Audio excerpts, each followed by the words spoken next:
குமரவேல், "அப்பா இல்லப்பா தெரியாம பண்ணிட்டேன்ப்பா. நான் வேணும்னு அப்படி பண்ணலப்பா" அப்படின்னு சொல்லி சொல்லி அழுகுறாரு. ஆனா சக்திவேலுக்கு கோவம் குறையிற மாதிரியே தெரியல. போட்டு வெளு வெளுன்னு வெளுக்கிறாரு. "உன்ன நான் அத்தன தடவை கேட்டேன். என்ன நடந்துச்சு? என்ன நடந்துச்சுன்னு கேட்டேன். உன்ன நம்பி தான் நான் வந்து போலீஸ் வரைக்கும் போனேன். இப்ப என்ன நினைப்பாங்க? நீ அப்படின்னு சொன்னோனே நான் வந்து அப்படியே விட்டுறேன்னு நினைச்சுருவாங்க." அப்படின்ற மாரி சொல்றாரு. "இல்லப்பா, இல்லப்பா. நான் கூட பெரியப்பா வந்து வேணும்னு தள்ளி விடலப்பா. அவர் வந்து குறுக்க வந்தாரு. நான் லைட்டா தள்ளி விட்டேன். அவர் அப்படி போய் விழுவாருன்னு எதிர்பார்க்கவே இல்லப்பா." அப்படின்ற மாரி சொல்லிட்டு இருக்காரு. சக்திவேலுக்கு கோவம் அடங்குற மாதிரியே தெரியல. "நீ என்ன வேணா சொல்லு. எனக்கு வந்து கோவம் அடங்க மாட்டுது. ஏன்னா நீ கை வச்சது என் அண்ணன் மேல. வேற எது அப்படின்னாலும் என் பையன் தானேன்னு சொல்லி விட்டுருப்பேன். ஆனா அண்ணன் மேல கை வச்சிருக்க. உன்ன சும்மா விட மாட்டேன்." அப்படின்ற மாரி சொல்லி அப்படியே சண்டை பிடிச்சுட்டே இருக்காரு. இந்த சீன் அப்படியே இந்த பக்கம் போயிட்டு இருக்கு. அந்த பக்கம் பார்த்தோம்னா பாண்டியன் வீட்ட வந்து காட்டுறாங்க. அங்க வந்து கதிர உட்கார வச்சு சுத்தி ஆளாளுக்கு வந்து கேள்வி கேட்டுக்கிட்டே இருக்காங்க. கதிருக்கு வந்து ஒவ்வொருத்தருக்கா பதில் சொல்லி, பதில் சொல்லி களைச்சு போயிருச்சு. அப்படியே வந்து பாண்டியன் வந்து சொல்றாரு, "என்ன இது? அவனே இப்ப தான் ஜெயிலுக்கு போயிட்டு வந்திருக்கான். அவன ரெஸ்ட் எடுக்க விடாம சுத்தி வச்சு ஆளாளுக்கு கேள்வி கேட்டுட்டு இருக்கீங்க அவன்ட்ட." அப்படின்ற மாரி கேட்கிறாரு. அப்ப வந்து, "இல்ல என்ன நடந்துச்சுன்னு தெரியணும்ல." அப்படின்ற மாரி கோமதி வந்து சொல்றாங்க. அப்புறம், "அதான் எல்லாருக்குமே தெரியுமே. இது என்ன புதுசா வேற சொல்லணுமா?" அப்படின்ற மாதிரி பாண்டியன் வந்து கேட்கிறாரு. "இல்ல அவன் வந்து தள்ளி விட்டுட்டு அவன் ஏன் ஓடி போனான்னு தான் தெரியல." அப்படின்ற மாதிரி சொல்றாங்க கோமதி. அப்ப உடனே வந்து கதிர் வந்து சொல்றாரு, "அவன் அப்படித்தான். ஆள் தான் பார்க்க உடம்பெல்லாம் வச்சுட்டு ஏதோ பெரிய ரவுடி மாரி திரிவான். இந்த மாரி விஷயம் அப்படின்னா பயந்துருவான். அதான் ஓடி போய்ட்டான்." அப்படின்ற மாரி சொல்றாரு. நல்ல வேளை நீ வந்து கொண்டு போய் ஹாஸ்பிட்டல்ல சேர்த்த. இல்ல அப்படின்னா என்ன ஆயிருக்கும்?" அப்படின்ற மாதிரி பாண்டியன் வந்து சொல்றாரு. அப்ப கதிர் வந்து சொல்றாரு, "என்ன நீங்க அப்படித்தானேப்பா வளர்த்தீங்க." அப்படின்ற மாரி சொல்றாரு. அப்ப உடனே வந்து ராஜி வந்து சொல்றாங்க, "அப்பாவ போய் பார்க்கணும்." அப்படின்ற மாரி சொல்றாங்க. அப்ப பாண்டியன் வந்து சொல்றாரு, "அங்க உங்க சித்தப்பா 2 நாள் நிப்பான். அதனால இப்ப வேணாம்." அப்படின்ற மாரி சொல்லிட்டு இருக்காரு. அப்ப டைமிங்ல வந்து பழனி உள்ளுக்கு வராரு. உள்ளுக்கு வந்து கதிர வந்து ஹக் பண்ணிட்டு, "கதிரு நீ பண்ணியிருக்க மாட்டேன்னு எனக்கு தெரியும்டா. நான் தான் அவ்வளோ படிச்சு படிச்சு சொன்னேன். அண்ணன் கேட்கவே இல்ல." அப்படின்ற மாரி சொல்லிட்டு இருக்காரு. அப்ப கதிரும் சொல்றாரு, "அவர பத்தி தெரியும் தானே. அவர் ஒண்ணு முடிவு எடுத்துட்டாரு அப்படின்னா, அதுதான் சரி அப்படின்னு நிப்பாரு." அப்படின்ற மாரி சொல்லிட்டு இருக்காரு. அப்படியே வந்து இவங்க கன்வர்சேஷன் போயிட்டு இருக்கு. ஒரு பக்கம் வந்து சரவணன் வந்து, "எனக்கு கோவம் அடங்கல. அவன சும்மா விட மாட்டேன். குமரவேல வந்து போட்டு 2 பொளக்கணும்." அப்படின்ற மாரி சொல்லிட்டு இருக்காரு. உடனே வந்து பழனி வந்து சொல்றாரு, "எனக்கும் அதே கோவம் இருக்கு தான். அதுக்காக அவனுங்கள மாதிரியே நாங்க பண்ணிட்டு இருக்கணுமாடா? இத அப்படியே விட்டுருவோம்." அப்படின்ற மாரி சொல்றாரு. அப்படியே வந்து பாண்டியனும் சொல்றாரு, "ஆமா எனக்கும் அவ்வளோ கோவம் இருக்கு. ஏன்னா தப்பே பண்ணாத என் பையன போலீஸ் ஸ்டேஷனுக்கு அனுப்பி எடுத்திருக்கானுங்க. இவனுங்களெல்லாம் அப்படின்ற மாதிரி கோவம் வருது தான். இருந்தாலும் உங்க பெரிய அண்ணனுக்காக தான் பார்க்கிறேன்." அப்படின்ற மாரி சொல்லிட்டு இருக்காரு. அப்படியே இந்த கன்வர்சேஷன் போயிட்டு இருக்க, சரவணனும் வந்து எகிறி எகிறி குதிச்சிட்டு இருக்காரு. "நான் நடிக்க போறேன்." அப்படி இப்படின்னு குதிச்சிட்டு இருக்காரு. உடனே வந்து கோமதிக்கு ஒரு விஷயம் ஞாபகம் வருது. "ஆமா நான் வந்து ஒரு விஷயம் பேசுறதுக்காக இவன் கிட்ட போனேன். அதுக்கு பிறகு தான் இந்த பிரச்சனை நடந்துச்சு. அப்படியே அத மறந்துட்டனா?" "இல்ல மறக்கல." "டேய் சரவணா இங்க வா." அப்படின்ற மாரி கூப்பிடுறாங்க. அப்ப சரவணன் வந்து வராரு. "என்னம்மா என்னாச்சு?" அப்படின்ற மாரி கேட்கிறாரு. அப்ப "நீ இன்னும் அந்த பொண்ணு கூட பேசிட்டு இருக்கல்ல?" அப்படின்ற மாரி கேட்கறாங்க. "எந்த பொண்ணு?" அப்படின்ற மாரி கேட்கிறாரு. "டேய் நடிக்காதடா. எந்த பொண்ணுன்னு கேட்காத. உனக்கே தெரியும் நான் யார பத்தி கேட்கிறேன்." அப்படின்னு சொல்லி சொல்றாங்க. அப்ப உடனே வந்து எல்லாரும் அதாவது கதிரும் கேட்கிறாரு. "என்ன என்ன பிரச்சனை?" அப்படின்ற மாரி கேட்கிறாரு. ஒரு பக்கம் செந்தில் வந்து, "அம்மா அண்ணன் யாராவது ஃப்ரெண்ட் கூட பேசிட்டு இருப்பாரு. நீங்க அத ஏம்மா பெரிய விஷயமா எடுக்குறீங்க?" அப்படின்ற மாரி கேட்கறாங்க. அப்ப வந்து கோமதி வந்து சொல்றாங்க, "இல்ல, இல்ல. இது சும்மா விடுற விஷயம் கிடையாது. நீ அந்த அஞ்சலி பொண்ணு கூட பேசிட்டு இருக்கியா? இல்லையா?" அப்படின்ற மாரி கேட்கறாங்க. அப்ப வந்து சரவணன் வந்து சொல்றாரு, "இல்லம்மா." அப்படின்ற மாரி சொல்றாரு. "நீ பொய் சொல்ற சரவணா. எனக்கு தெரியும். நான் கோயில்ல பார்த்தேன்." அப்படின்ற மாரி சொல்றாங்க.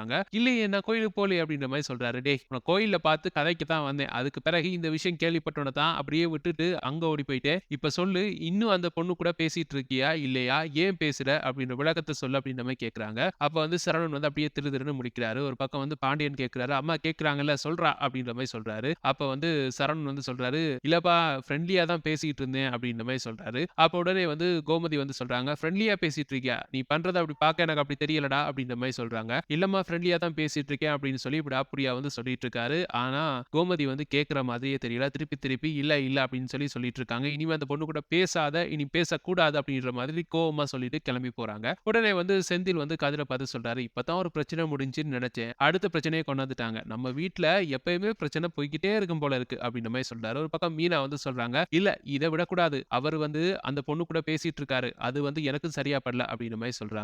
அப்ப உடனே வந்து செந்தில் வந்து சொல்றாரு, "என்ன அம்மா தான் அப்படி பேசுறாங்க வயசானவங்க அப்படின்னா, படிச்ச நீயும் அப்படியே பேசிட்டு இருக்கியே. அண்ணன் வந்து யாராவது ஃப்ரெண்ட் கூட பேசிட்டு இருந்திருப்பாரு. அதெல்லாம் ஒரு பிரச்சனையா?" அப்படின்ற மாரி கேட்கிறாரு. "இல்ல, இல்ல யாரோ ஃப்ரெண்ட் கூட எல்லாம் பேசல. அவர் வந்து அவரோட பழைய லவர் கூட பேசிட்டு இருக்காரு அப்படின்ற மாரி எனக்கு சந்தேகமா இருக்கு." அப்படின்ற மாரி சொல்றாங்க. அப்ப உடனே வந்து கதிர் வந்து சொல்றாரு, "அப்படியெல்லாம் இருக்காது. வாய்ப்பில்ல. எங்களுக்கெல்லாம் கல்யாணம் ஆயிருச்சு." அப்படின்ற மாரி சொல்றாரு. "இல்ல, இல்ல, இல்ல. அந்த பொண்ணு கூட தான் பேசிட்டு இருக்காருன்னு எனக்கு சந்தேகமா இருக்கு." அப்படின்ற மாரி சொல்றாங்க. அப்ப உடனே வந்து பழனியும் அந்த கன்வர்சேஷன வந்து ஜாயின் பண்ணிக்கிறாரு. பண்ணிட்டு சொல்றாரு, "அவன் அந்த பொண்ணு கூட தான் பேசிட்டு இருக்கான். ஆனா இது லவ்வெல்லாம் கிடையாது. நீங்க அப்படியெல்லாம் நினைக்காதீங்க." அப்படின்ற மாரி சொல்றாரு.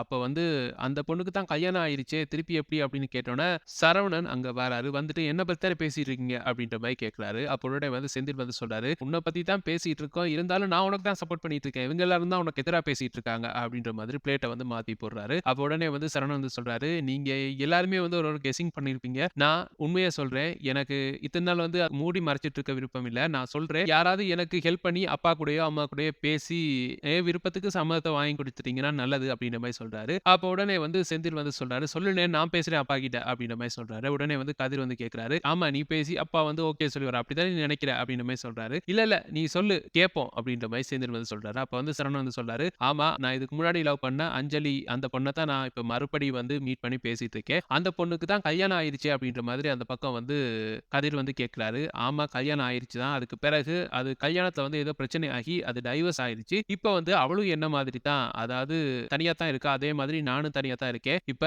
நம்ம 2 பேரும் எதர்ச்சியா கோயில்ல மீட் பண்ணிக்கிட்டோம், அதுவும் பாரு இத்தனை நாள் இல்லாம நான் வந்து மயிலு கூட டைவர்ஸ் பிரச்சனை எனக்கும் மயிலுக்கும் போயிட்டு இருக்கேன், இந்த டைம்ல தான் மீட் பண்ணணுமா, கடவுளே அதை தானே விரும்புறாரு அப்படின்ற மாதிரி சொல்றாரு. அப்ப செந்தில் வந்து யோசிக்கிறாரு, அண்ணே சொல்றதும் சரியா தான் படுது, சரி சொல்லுண்ணே வேற என்ன நடந்துச்சு அப்படின்ற மாதிரி கேட்கிறாரு. அப்ப வந்து சரவணன் வந்து சொல்றாரு, அதான் அந்த பொண்ணை வந்து மறுபடியும் மீட் பண்ணி பேசிட்டு இருந்தேன், அந்த பொண்ணும் வாழ்க்கையில வந்து எவ்வளவு கஷ்டத்தை பட்டு இப்ப வந்து ஓரளவு முன்னேறி வந்துட்டு இருக்கு, அதுவும் என் கூட பேசுறதால தான் அவளுக்கு வந்து ஆறுதலா இருக்கு அப்படின்ற மாதிரி சொல்றா, அதே மாதிரி தான் எனக்கும் அவ கூட பேசும்பொழுது வந்து ஆறுதலா இருக்கு, அதனால தான் அடிக்கடி கோயிலுக்கு போறேன் அப்படின்ற மாதிரி சொல்லிட்டு போயிட்டு கோயில்ல வந்து அவ கூட பேசிட்டு இருப்பேன், ஈவன் மீனா கூட அப்படி ஒரு நாள்ல தான் என்னையும் அவளையும் மீட் பண்ணியிருந்தா அப்படின்ற மாதிரி சொல்றாரு. நீயும் பாத்தியா அப்படின்ற மாதிரி மீனா பார்த்து செந்தில் வந்து கேட்கிறாரு. ஆமா அப்படின்னு சொல்றாங்க மீனா. ஆமா வீட்ல என்னதான் பிரச்சனை நடந்தாலும் என்னதான் மறைமுகமான ஒரு விஷயம் நடந்தாலும் உனக்கு தெரிஞ்சிடும்ல அப்படின்ற மாதிரி செந்தில் வந்து கேட்கிறாரு. அப்ப வந்து மீனா ஆமா அப்படின்ற மாதிரி தலையாட்டுறாங்க. சரி இப்ப என்ன முடிவு பண்ணிருக்கேன்னு அப்படின்ற மாதிரி செந்தில் வந்து கேட்கிறாரு. அப்ப வந்து இல்ல நான் வந்து அந்த அஞ்சலி பொண்ணை வந்து கல்யாணம் பண்ணிக்கலாம்னு இருக்கேன், நான் வந்து அவளுக்கு வாக்கு கொடுத்துட்டேன், அவளை வந்து கைவிட மாட்டேன்னு வாக்கு கொடுத்துட்டேன் அப்படின்ற மாதிரி சொல்றாரு. அப்ப எல்லாருக்குமே பயங்கர ஷாக், அதாவது இவங்க வந்து ஆறுதலா பேசிட்டு இருக்காரு, அதோட முடிச்சிருவார் அப்படின்னு பார்த்தா கல்யாணம் பண்ற லெவலுக்கு போயிட்டாரு. அப்ப மயிலக்காட வாழ்க்கை அப்படின்ற மாதிரி அந்த பக்கம் ராஜி வந்து கேக்குறாங்க. அப்ப வந்து என்ன பத்தி யாருமே யோசிக்கிறீங்க இல்லையே, எல்லாரும் மயிலு மயிலுன்னு மயிலை பத்தி மட்டும் தான் யோசிக்கிறீங்க அப்படின்ற மாதிரி சொல்றாரு. அப்ப உடனே வந்து கதிர் வந்து சொல்றாரு, இத்தனை நாளா வந்து உன்னை பத்தி தான் யோசிச்சுட்டு இருந்தோம், இப்ப வந்து அவங்க பிரெக்னெண்டா இருக்காங்க, இப்ப வந்து அவங்கள பத்தி தானே நாங்க யோசிக்கணும், அவங்க வயித்துல வந்து நம்ம வீட்டு வாரிசு இருக்கு, நீ அந்த பிள்ளைக்கு அப்பா அதை மறந்துட்டு பேசிட்டு இருக்கியா அப்படின்ற மாதிரி கேட்கிறாரு. அதெல்லாம் நான் மறக்கவே இல்லை, அது ஏன் குழந்தை தான், அந்த குழந்தைய நான் தான் வளர்க்க போறேன், அவகிட்டே வந்து சொல்லிட்டு வந்துட்டேன், குழந்தை பிறந்த பிறகு நான் வந்து கூட்டு வந்துடுறேன் அப்படின்ற மாதிரி சொல்லிட்டு வந்துட்டேன், அவங்க வீட்ல எல்லாம் என் குழந்தை வளர்றது எனக்கு விருப்பமே கிடையாது, ஏன்னா அது சரியான ஃப்ராடுக்கார குடும்பம், அங்க வளர்ந்து என் குழந்தைய வந்து அதே மாதிரி ஆயிரும், எனக்கு அது விருப்பமே இல்ல அப்படின்ற மாதிரி சொல்லிட்டு இருக்காரு. அப்ப வந்து அது அவங்க குழந்தை, அவங்களுக்கும் உரிமை இருக்குல்ல அப்படின்ற மாதிரி மீனா வந்து கேக்குறாங்க. அப்ப சரவணன் வந்து உரிமை இருக்குதான், ஆனா அதுக்கேத்த மாதிரி நடந்துக்கணும் தானே அப்படின்ற மாதிரி இவர் வந்து தன்னோட ஸ்டாண்ட்ல வந்து பேசிட்டு இருக்காரு. அவங்க வந்து அவங்களோட ஸ்டாண்ட்ல வந்து ஒவ்வொருத்தரா வந்து இவருக்கு பதில் சொல்லிட்டு இருக்காங்க. ஆனா சரவணனை வந்து யாருமே புரிஞ்சுக்கல. அதை தாண்டி சரவணனும் மத்தவங்க சொல்ல வர்றத புரிஞ்சுக்கல. அப்படியே இந்த கன்வர்சேஷன் வந்து போயிட்டு இருக்கு. ஒரு கட்டத்துல வந்து செந்தில் வந்து சொல்றாரு, அப்பா கிட்ட இதெல்லாம் பேசினேன் அப்படின்னா அப்பா என்ன செருப்பா கழட்டி அடிப்பாரு, நீயே பேசிக்கனே அப்படின்ற மாதிரி சொல்றாரு. அதே மாதிரி கதிரும் சொல்றாரு, இத வந்து அவர்கிட்ட பேசவே முடியாது, ஆனா நீ தான் பேசணும், ஆனா இது வந்து எனக்கு சரியா படல,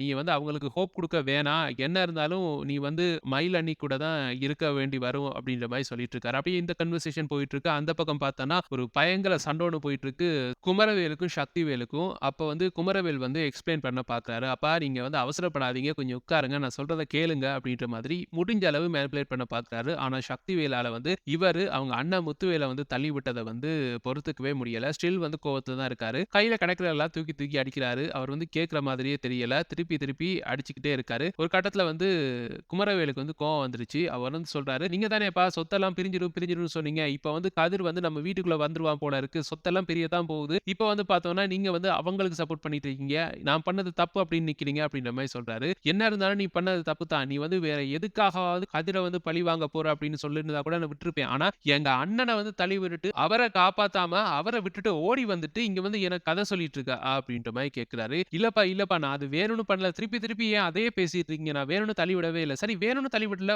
ஓகே, ஆனா அதுக்கு பிறகு அவரை வந்து ஹாஸ்பிட்டல் கொண்டு வந்து சேர்த்திருக்கணுமா இல்லையா, சேர்த்தியா நீ, இல்ல அவன் தான் கொண்டு வந்து சேர்த்திருக்கான், யோசிச்சு பாரு, உன்னை வந்து சின்ன வயசுல இருந்து தூக்கி வளர்த்தவர் அவரு, ஆனா கதிரை பார்த்தாலே எரிஞ்சு விழுகிறவர் அவரு, கதிர் வந்து அண்ணன் மேல அவ்வளவு மரியாதையா பாசமா இருக்கான், ஆனா நீ அவரை வந்து தள்ளி விட்டுட்டு அப்படியே விட்டுட்டு ஓடி வந்திருக்க, உன்னை எல்லாம் என்ன பண்றது அப்படின்ற மாதிரி கேட்டுக்கிட்டு இருக்காரு.